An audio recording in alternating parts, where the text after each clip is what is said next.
어머니, 제가 정말 미안해요.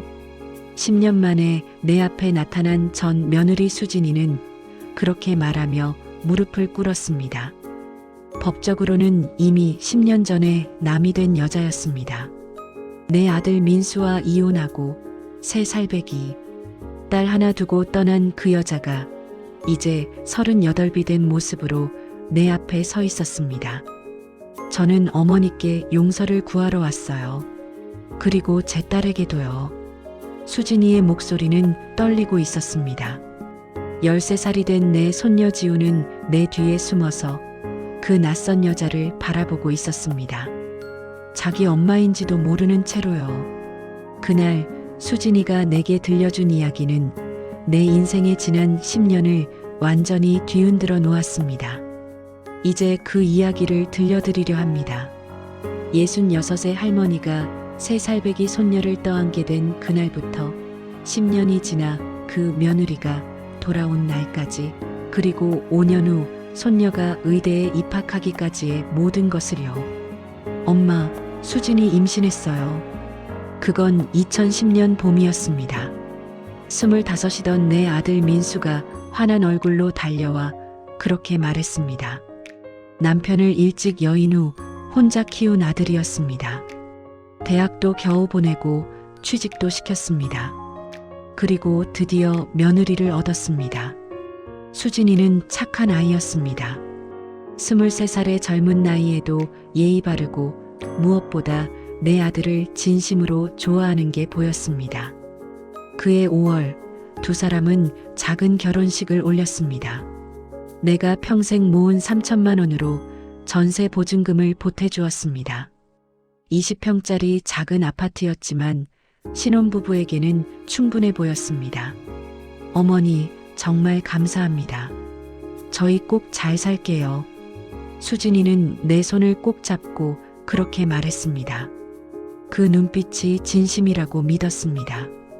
그해 12월 손녀 지우가 태어났습니다. 작고 빨간 아기였습니다. 내 품에 안긴 그 아이를 보며 눈물이 났습니다. 엄마, 고마워. 덕분에 지우 낳을 수 있었어. 민수가 내 어깨를 토닥이며 말했습니다. 산후조리는 내가 도맡았습니다. 한 달 동안 매일 미역국을 끓이고 손녀를 돌봤습니다. 그렇게 평온한 날들이 이어졌습니다. 민수는 회사에서 인정받아 과장으로 승진했습니다. 하지만 그 평온함에는 작은 균열이 있었습니다. 처음에는 몰랐습니다. 아니, 보지 않으려 했는지도 모릅니다. 민수야, 요즘 회식이 너무 잦은 거 아니니? 어느 날 수진이가 조심스럽게 물었습니다. 민수는 일주일에 서너 번씩 늦게 들어왔습니다. 회사 일이 바빠서 그래. 이해해줘. 민수의 대답은 퉁명스러웠습니다. 지우가 돌이 지났을 무렵이었습니다. 수진이의 얼굴에서 웃음이 사라졌습니다. 민수는 집에 오는 날이 더욱 줄었습니다. 주말에도 골프나 회식이라며 집을 비웠습니다. 어머니, 저 좀 할 말이 있어요. 어느 날 수진이가 조심스럽게 말을 꺼냈습니다. 그 표정이 심상치 않았습니다. 왜 그러니? 무슨 일 있어? 민수 오빠가 요즘 너무 늦게 들어와요. 그리고 술 냄새가 나는 게 아니에요. 향수 냄새가 나요. 그 말에 가슴이 철렁했습니다. 설마 내 아들이 그럴 리 없다고 생각했습니다. 하지만 수진이의 눈빛은 거짓말을 하고 있지 않았습니다. 지우가 두 돌이 되던 해였습니다. 수진이는 날로 수척해졌습니다. 밥도 제대로 먹지 못하는 것 같았습니다. 나는 거의 매일 그 집에 들렀습니다. 손녀를 돌보고 며느리를 챙겼습니다. 어머니, 제가 잘못한 게 있나요? 왜 민수 오빠가 저를 이렇게 대하는지 모르겠어요. 수진이는 내 앞에서 울었습니다. 나는 그저 등을 쓰다듬어 주는 것밖에 할 수 없었습니다. 그해 여름 결정적인 사건이 일어났습니다. 수진아, 문 열어. 한밤중에 민수의 고함 소리가 들렸습니다. 나는 급히 옷을 걸치고 민수네 집으로 달려갔습니다. 현관문이 잠겨 있었고 안에서는 수진이의 흐느끼는 소리가 들렸습니다. 민수야, 무슨 일이니? 엄마는 들어가 있어. 이건 우리 부부 문제야. 민수는 술에 취해 있었습니다. 결국 문이 열렸습니다. 수진이의 얼굴은 눈물로 범벅이 되어 있었고 지우는 방 안에서 울고 있었습니다. 민수야, 너 정신 차려. 내가 지금 뭐 하는 거야? 엄마는 몰라. 나도 내 인생 살고 싶다고. 그날 민수는 충격적인 말을 했습니다. 나 수진이랑 안 맞아. 이혼하고 싶어. 그 자리에서 수진이는 주저앉았습니다. 나도 믿을 수 없었습니다. 겨우 결혼한 지 3년, 아이가 고작 2살인데 이혼이라니요. 민수야, 정신 차려. 지우는 어떻게 하려고 그래? 지우는 엄마가 키워줘. 나는 못 키워. 나는 그날 밤 민수의 뺨을 때렸습니다. 내 인생에서 아들을 때린 건 그날이 처음이었습니다. 이혼 조정이 시작된 건 그해 가을이었습니다. 법원에서 조정위원을 만났습니다. 나도 따라갔습니다. 민수 씨, 이혼 사유가 무엇입니까? 성격 차이입니다. 저희는 더 이상 함께 살 수 없습니다. 민수의 대답은 단호했습니다. 수진이는 고개를 숙인 채 울고만 있었습니다. 지우 양육권은 어떻게 하실 겁니까? 처가 키우는 걸로 하겠습니다. 그 순간 수진이가 고개를 들었습니다. 저는 지우를 키울 수 없어요. 모두가 수진이를 쳐다봤습니다. 나도 깜짝 놀랐습니다. 수진아, 무슨 소리야? 어머니, 저는 지금 일도 없고 집도 없어요.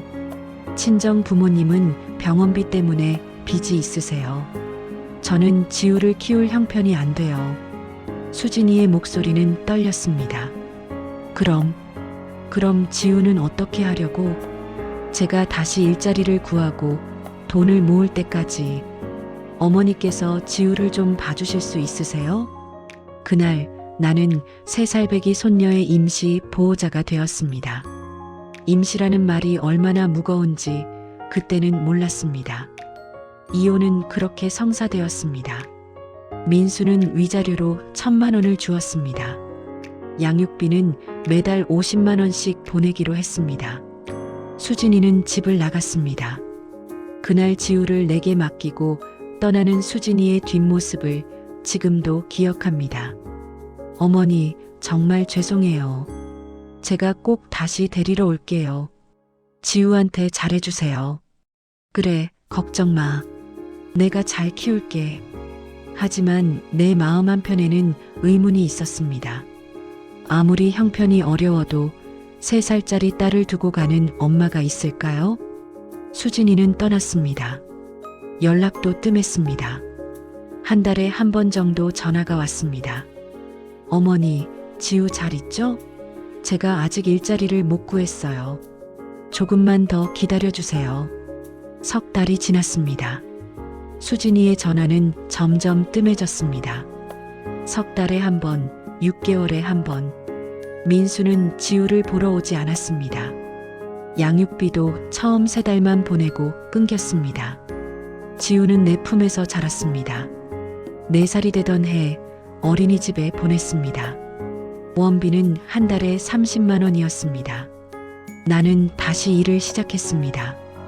60이 넘은 나이에 식당 설거지 일을 했습니다. 하루 4시간, 한 달에 80만 원을 벌었습니다. 국민연금 40만 원과 합쳐서 한 달 생활비가 120만 원이었습니다. 어린이집비, 생활비, 병원비. 빠듯했습니다. 내가 평생 모은 적금을 깨기 시작했습니다. 지우야, 할매랑 같이 자자. 응, 할매. 지우는 내 품에서 잠들었습니다. 작고 따뜻한 손이 내 손을 꼭 잡았습니다. 5살이 된 지우는 유치원에 갔습니다. 다른 아이들은 엄마 아빠 손을 잡고 왔지만 지우는 할머니 손을 잡고 왔습니다. 지우야, 너희 엄마는 어디 계시니? 어느 날 선생님이 물었습니다. 지우는 대답하지 못했습니다. 집에 돌아와서 나에게 물었습니다. 할매, 나는 엄마가 없어? 그 질문에 가슴이 먹먹했습니다. 아니야, 지우 엄마는 있어. 지금은 멀리 가 계시는데 나중에 만날 수 있어. 민수는 재혼했습니다. 지우가 6살이 되던 해였습니다. 29살의 젊은 여자였습니다. 엄마, 나 다음 달에 결혼해. 지우는 어떻게 하려고? 지우는 엄마가 계속 키워줘. 새 와이프가 지우를 키우기 싫대. 나는 전화를 끊고 한참을 울었습니다. 내 아들이 이렇게 변할 줄 몰랐습니다. 민수는 새 아내와 행복하게 살았습니다. 1년 후에는 아들도 낳았습니다. 명절에도 오지 않았습니다. 지우를 보러 오지도 않았습니다. 할매, 아빠는 나를 싫어해? 7살이 된 지우가 물었습니다. 아니야, 아빠는 지우를 사랑하셔. 그냥 바쁘신 거야. 대답할 수 없었습니다. 나는 지우를 꼭 안아주었습니다. 지우가 초등학교에 입학했습니다. 8살이었습니다. 입학식 날 다른 아이들은 부모님과 함께 왔지만 지우는 할머니와 함께 왔습니다. 할머니, 혹시 지우 학부모이세요? 담임 선생님이 조심스럽게 물었습니다. 네, 제가 지우 할머니이자 보호자입니다. 지우 부모님은 사정이 있으셔서요. 지우는 학교에서도 혼자였습니다. 친구들은 엄마가 학교에 오는 날을 손꼽아 기다렸지만 지우에게는 그런 날이 없었습니다. 지우가 9살이 되던 해 내 몸이 한계에 다다랐습니다. 식당 일을 하다가 쓰러졌습니다. 허리 디스크였습니다. 병원비로 300만 원이 나갔습니다. 적금을 또 깼습니다. 할매, 아파? 지우가 내 등을 쓰다듬어 주었습니다. 9살짜리 아이가 할머니를 걱정하고 있었습니다. 식당 일은 그만둬야 했습니다. 수입이 국민연금 40만 원으로 줄었습니다. 집을 작은 곳으로 옮겼습니다. 월세 40만 원짜리 반지하 단칸방이었습니다. 햇볕이 잘 들지 않는 어두운 방이었지만 그나마 저렴했습니다. 할매, 여기 춥다. 겨울이 되자 곰팡이 냄새가 났습니다. 지우는 기침을 하기 시작했습니다. 그해 겨울, 나는 복지관에 도움을 요청했습니다. 기초생활수급자 신청을 했습니다. 거절당했습니다. 내 명의로 된 작은 적금이 있다는 이유였습니다. 나는 그 적금마저 해지했습니다. 2천만 원이 남아 있었습니다. 그 돈으로 반지하를 벗어나 2층짜리 빌라로 이사했습니다. 지우는 10살이 되었습니다. 키도 많이 자랐습니다. 학교에서는 공부를 잘했습니다.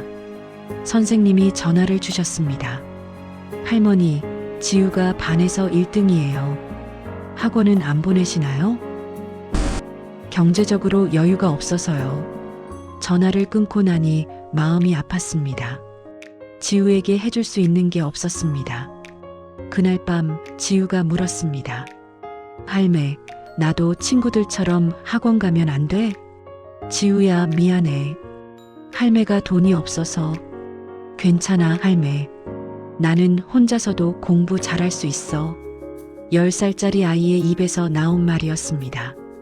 나는 그날 밤 또 울었습니다.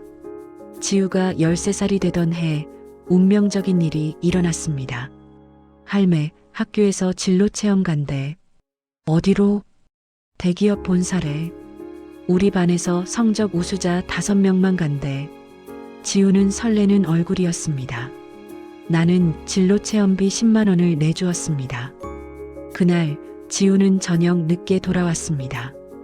얼굴이 창백했습니다. 지우야, 무슨 일 있어? 할매, 나 엄마 봤어. 그 말에 심장이 멎는 것 같았습니다. 뭐? 엄마를? 응. 진로 체험 갔던 회사에서 엄마가 일하고 있었어. 근데 할매, 엄마가 나를 못 본 척 했어. 내가 인사했는데 모른 척하고 지나갔어. 지우는 흐느꼈습니다. 엄마가 나를 정말 버린 거지? 나를 싫어하는 거지? 다음 날 나는 결심했습니다. 수진이를 직접 만나러 가기로요. 지우가 말해준 회사 이름을 적어두었습니다. 그리고 그곳으로 갔습니다. 오후 1시 직원들이 나왔습니다. 그리고 그 사이에서 수진이를 보았습니다. 수진아, 나는 달려갔습니다. 수진이는 나를 보고 얼굴이 하얗게 변했습니다. 어머니. 주변 사람들이 우리를 쳐다봤습니다. 수진이는 당황한 표정으로 나를 조용한 곳으로 데려갔습니다. 어머니 왜 여기까지 오셨어요? 수진아, 지우가 어제 너를 봤다고 하더라. 근데 내가 모른 척 했다며? 수진이는 고개를 떨구었습니다.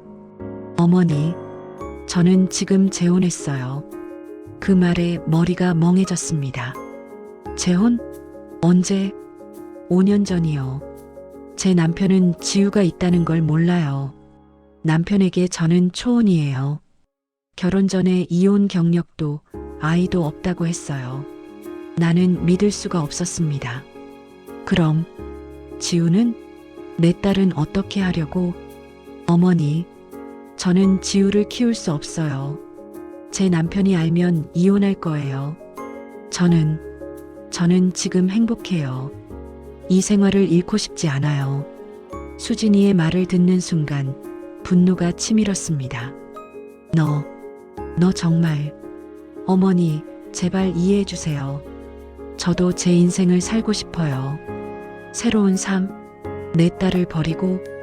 어머니, 지우는 어머니가 더 잘 키우실 수 있어요.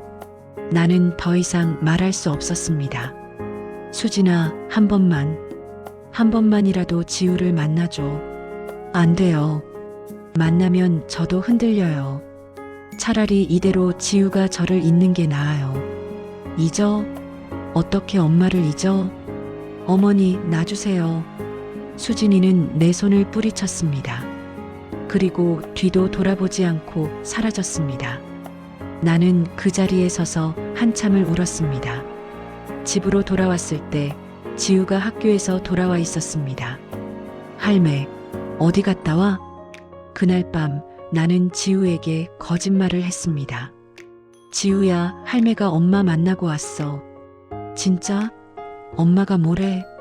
엄마가 지우를 많이 보고 싶대. 근데 지금은 외국에 일하러 가야 해서 못 온대. 일 끝나면 꼭 오신대. 정말? 지우의 얼굴이 환해졌습니다. 그날 밤 지우는 행복하게 잠들었습니다.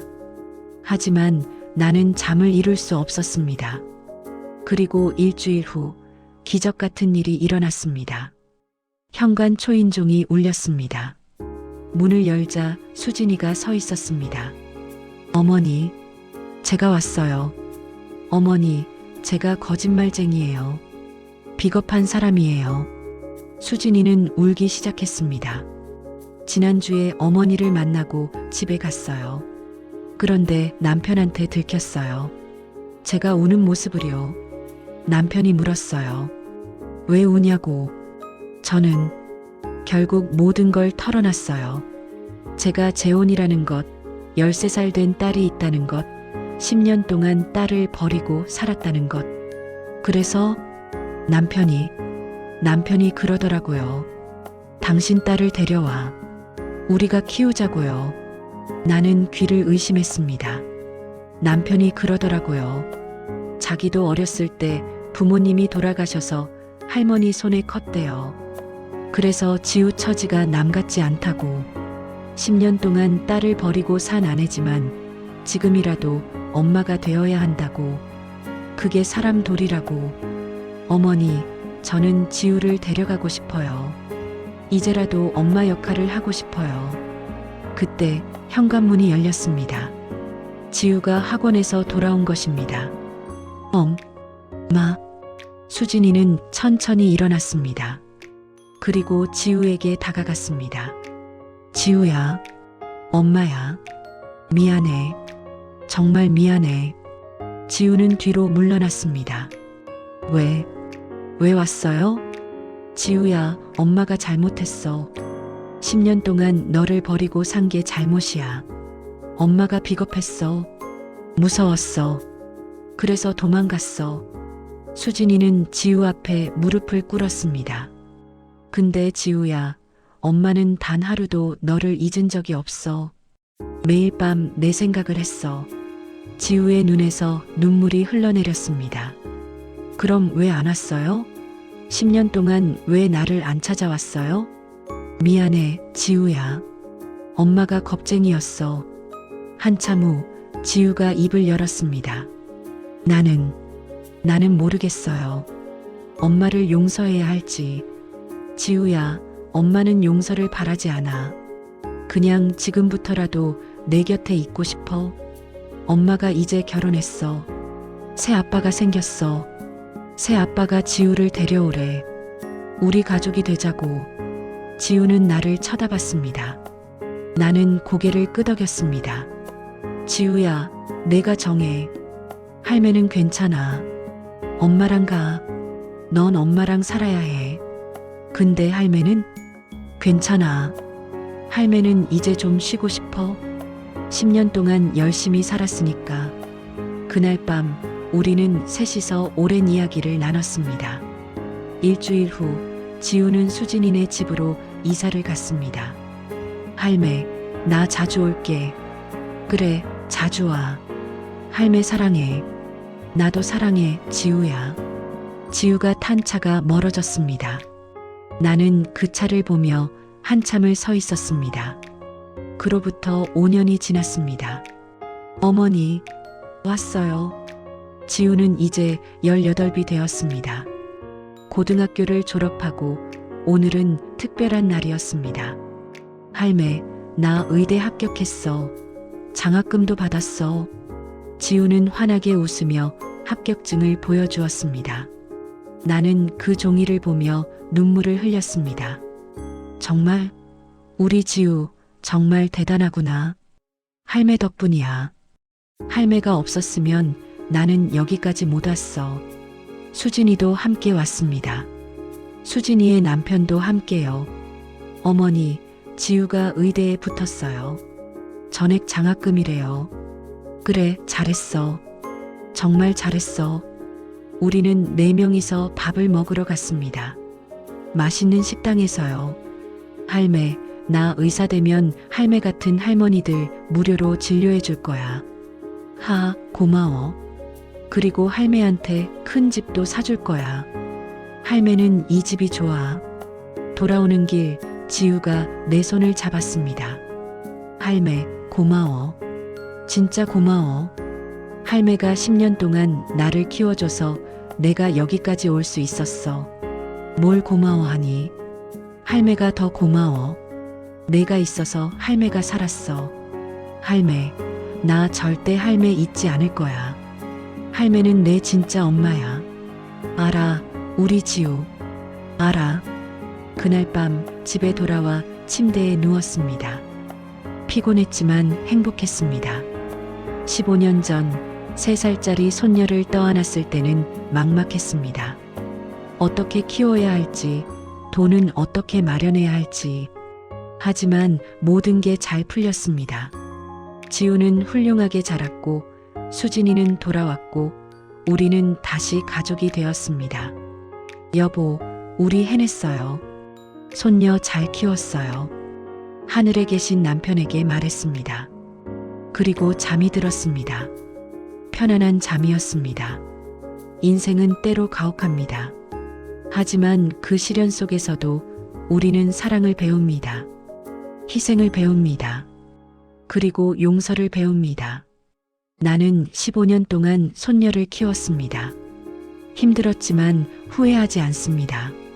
그 시간이 내 인생의 가장 빛나는 순간이었으니까요. 손녀는 이제 훌륭한 어른이 되어 자기 길을 갑니다. 며느리는 엄마가 되어 딸과 함께 살아갑니다. 그것으로 충분합니다. 나는 행복합니다. 이 영상을 보시는 모든 할머니, 할아버지께 손주를 키우시는 것이 얼마나 힘드신지 저희는 압니다. 여러분의 희생과 사랑에 감사드립니다. 좋아요로 응원해주세요. 구독하시면 매주 새로운 이야기를 만나보실 수 있습니다.